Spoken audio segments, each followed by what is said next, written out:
From translation, NIV New International Version. This 17th day of the year. Today we are reading passages Genesis 48 to 50. Genesis chapter 48, verses 1 to 22. Sometime later Joseph was told, "Your father is ill." So he took with him his two sons, Manasseh and Ephraim. When Jacob was told, "Your son Joseph has come to you," Israel rallied his strength and sat up on the bed. Jacob said to Joseph, "God Almighty appeared to me at Luz in the land of Canaan and blessed me. He said to me, I am going to make you fruitful and will increase your numbers. I will make you a community of peoples, and I will give this land to your descendants after you for an everlasting possession. Now then, your two sons who were born to you in Egypt before I came to you here are yours. Ephraim and Manasseh will be yours, just like Reuben and Simeon. Any children born to you after them will be yours. In the territory they inherit will be reckoned under the names of these two. As for me, when I came from Paddan, to my sorrow Rachel died in the land of Canaan while we were still on the way, a little way from Ephrath. So I buried her there beside the road to Ephrath, that is, Bethlehem." When Israel saw the sons of Joseph, he asked, "Who are these?" Joseph said to his father, "They are the sons God has given me here." Then Israel said, "Bring them to me so I may bless them." Now Israel's eyes were failing because of old age, and he could hardly see. So Joseph brought his sons close to him, and the old man kissed and embraced them. Israel said to Joseph, "I never expected to see your face again, and now God has allowed me to see your children too." Then Joseph removed them from Israel's knees and bowed down with his face to the ground. And Joseph took both of them, Ephraim on his right toward Israel's left hand, and Manasseh on his left toward Israel's right hand, and brought them close to him. But Israel reached out his right hand and put it on Ephraim's head, though he was the younger, and crossing his arms, he put his left hand on Manasseh's head, even though Manasseh was the firstborn. Then he blessed Joseph and said, "May the God before whom my fathers Abraham and Isaac walked, the God who has been my shepherd all my life to this day, the angel who has delivered me from all harm, may he bless these boys. May they be called by my name, and the names of my fathers Abraham and Isaac, and may they increase greatly upon the earth." When Joseph saw his father placing his right hand on Ephraim's head, he was displeased. So he took hold of his father's hand to move it from Ephraim's head to Manasseh's head. Joseph said to him, "No, my father, this one is the firstborn. Put your right hand on his head." But his father refused and said, "I know, my son, I know. He too will become a people, and he too will become great. Nevertheless, his younger brother will be greater than he, and his descendants will become a group of nations." He blessed them that day and said, "In your name will Israel pronounce this blessing. May God make you like Ephraim and Manasseh." So he put Ephraim ahead of Manasseh. Then Israel said to Joseph, "I am about to die, but God will be with you and take you back to the land of your fathers. And to you I give one more ridge of land than I gave to your brothers, the ridge I took from the Amorites with my sword and my bow."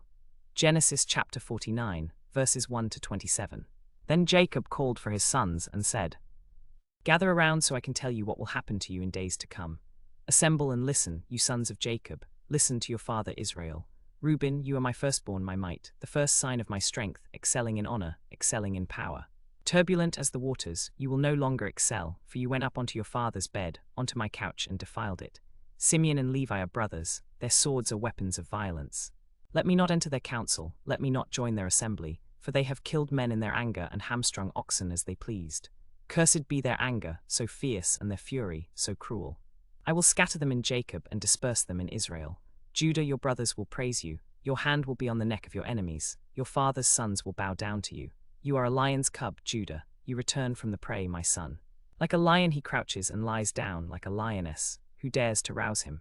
The scepter will not depart from Judah, nor the ruler's staff from between his feet, until he to whom it belongs shall come, and the obedience of the nations shall be his.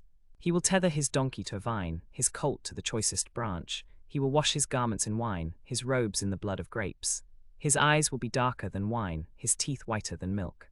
Zebulun will live by the seashore and become a harbor for ships. His border will extend towards Sidon. Issachar is a strong donkey lying down among the sheep pens. When he sees how good is his resting place and how pleasant is his land, he will bend his shoulder to the burden and submit to forced labor. Dan will provide justice for his people as one of the tribes of Israel.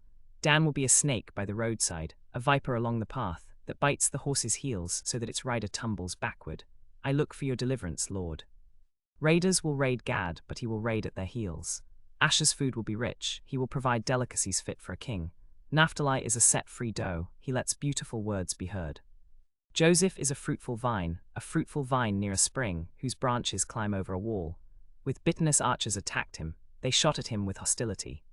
But his bow remained steady, his strong arms stayed limber, because of the hand of the mighty one of Jacob, because of the shepherd, the rock of Israel, because of your father's God, who helps you, because of the Almighty, who blesses you with blessings of the heavens above, blessings of the deep that lies below, blessings of the breast and womb. Your father's blessings are greater than the blessings of the ancient mountains, than the bounty of the eternal hills. May these rest on the head of Joseph, on the brow of the prince among his brothers. Benjamin is a ravenous wolf. In the morning he devours the prey, in the evening he divides the plunder. Genesis chapter 50, verses 1 to 26. Joseph threw himself upon his father, and wept over him, and kissed him. Then Joseph directed the physicians in his service to embalm his father Israel. So the physicians embalmed him, taking the required 40 days, for that was the time required for embalming, and the Egyptians mourned for him 70 days. When the mourning period was over, Joseph said to Pharaoh's household, "If I have found favor in your eyes, speak to Pharaoh for me. Tell him, my father made me swear an oath and said, I am about to die. Bury me in the tomb I dug for myself in the land of Canaan. Now let me go up and bury my father, then I will return." Pharaoh said, "Go up and bury your father, as he made you swear to do." So Joseph went up to bury his father. All Pharaoh's officials accompanied him, the dignitaries of his court and all the dignitaries of Egypt, besides all Joseph's household and his brothers, and those belonging to his father's household. Only their children and their flocks and herds were left in Goshen. Chariots and horsemen also went up with him. It was a very large company. When they reached the threshing floor of Atad, near the Jordan, they lamented loudly and bitterly. And there Joseph observed a 7-day period of mourning for his father. When the Canaanites who lived there saw the mourning at the threshing floor of Atad, they said, "The Egyptians are holding a solemn ceremony of mourning." That is why that place near the Jordan is called Abel Mizraim. So Jacob's sons did as he had commanded them. They carried him to the land of Canaan, and buried him in the cave in the field of Machpelah, near Mamre, which Abraham had bought along with the field as a burial place from Ephron the Hittite. After Joseph buried his father, he returned to Egypt, along with his brothers and all the others who had gone with him to bury his father.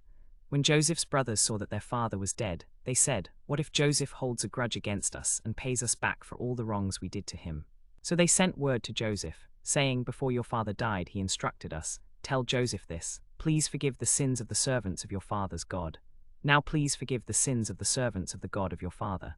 When their message came to him, Joseph wept. His brothers then came and threw themselves down before him. "We are your slaves," they said. But Joseph said to them, "Don't be afraid. Am I in the place of God? You intended to harm me, but God intended it for good to accomplish what is now being done, the saving of many lives. So then, don't be afraid. I will provide for you and your children." And he reassured them and spoke kindly to them. Joseph stayed in Egypt, along with all his father's family. He lived 110 years and saw the 3rd generation of Ephraim's children. Also the children of Machir son of Manasseh were placed at birth on Joseph's knees. Then Joseph said to his brothers, "I am about to die. But God will surely come to your aid and take you up out of this land to the land he promised on oath to Abraham, Isaac, and Jacob."